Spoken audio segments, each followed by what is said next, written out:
reka duhere kuri ibyo byo mu Rwanda wagira ngo hongeye kuba ikintu cyo gushaka nubwo batigeze baborohera ariko noneho wagira ngo byakajije umurego ukinagaza umuntu utavuga rumwe wese n'ubutegetsi bwa Perezida Kagame.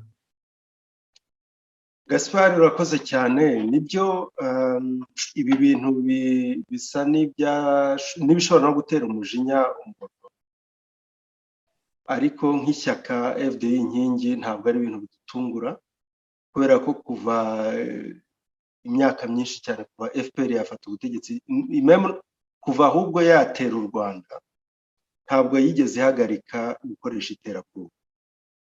Ibi rero byabaye uyu munsi byo kongera gufata abantu bangana kuriya ivuga ati ngo bakwize ibihuha, ugafata abantu batandatu, abantu b'ababyeyi bafite abana bafite ingo bagomba guhahira, bagomba guhora bareba buri munsi ku wundi, ukabashyira mu munyururu ngo bakwize ibihuha.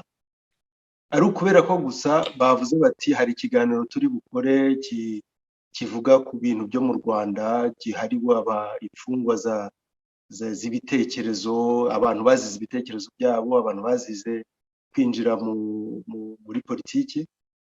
Ibyo ngibyo nyine birumvikana ko mbese FPR yakoze ibyo n'ubundi tuyiziho, ni ugukoresha iterabwoba. Ibyo rero ariko kuri twebwe bikaba binerekana yuko FPR ifite ubwoba ahubwo ariyo. Iyo itinya yuko abantu bafata iminota 5, kubera ko nibyo bateganyaga gukora uyu munsi, kwari gufata iminota 5 yo kwibuka izo mfungwa, abantu bose bakabikora, n'ubundi ntibyababujije kubikora, natwe twese twabikoze. Ubwo hari ejo twabikoze ejo ku ya 14.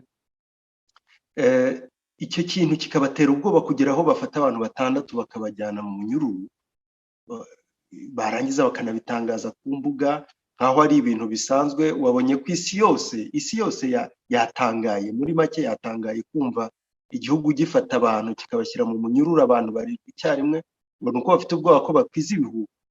Ibyo nta hantu byabaye ku isi. Ibyo rero byerekana yuko FPR ifite ubwoba, kandi nanjye ndi mu mwanya wayo kubera ko FPR ntabwo ikirwana n'abanyapolitike cyangwa n'abantu baharanira uburenganzira bw'ikiremwamuntu. FPR isigaye irwana n'abanyarwanda bose. Ifata umukecuru ngo ntiyayishyuye mituweli cyangwa ntiyambaye inkweto igakubita. Twarabibonye umukecuru w'imyaka 80. Abantu ngo yaragiye inka ku buryo budakwiye bagakubita. Ngo bagiye gucuruza ibicuruzwa ibiki n'ibiki bagakubita.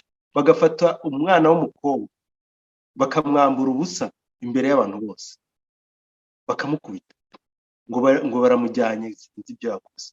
Kugera naho noneho n'abana b'abakobwa basigaye barwana n'izo ntagondwa za milice z'ubutegetsi.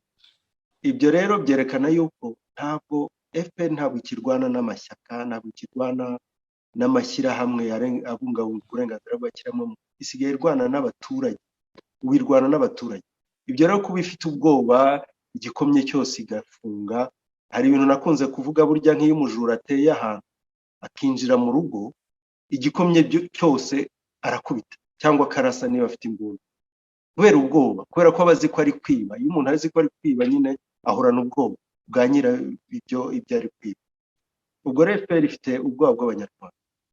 Icyo navuga nk'umunyapolitike nk'ishyaka FDI inkingi, nuko uko twari dusanzwe dukora bigomba guhinduka kubera ko biragaragara yuko FPR nta gahunda ifite yo kwicara ngo twumve yumve ibyo tuyisaba biciye mu nzira zo kuganira zisanzwe. Ibyo rero ndahamagarira abanyarwanda bose, mpereye ku bantu bari mu mashyaka, bari mu mashyirahamwe, yuko bahagurukira kurwanya FPR mu buryo bwo kuyikuraho. Ntabwo bikiri mu buryo bwo kwibwira ngo yumve, ngo ifungure urubuga, ngo ireke abantu bisanzure. Ibyo ngibyo twarabigerageje, ubu biragaragara ko ntacyo tanga. Ubu gahunda ni imwe, ni ugukuraho FPR, nta kongera kuganira nayo, ni ukuyikura.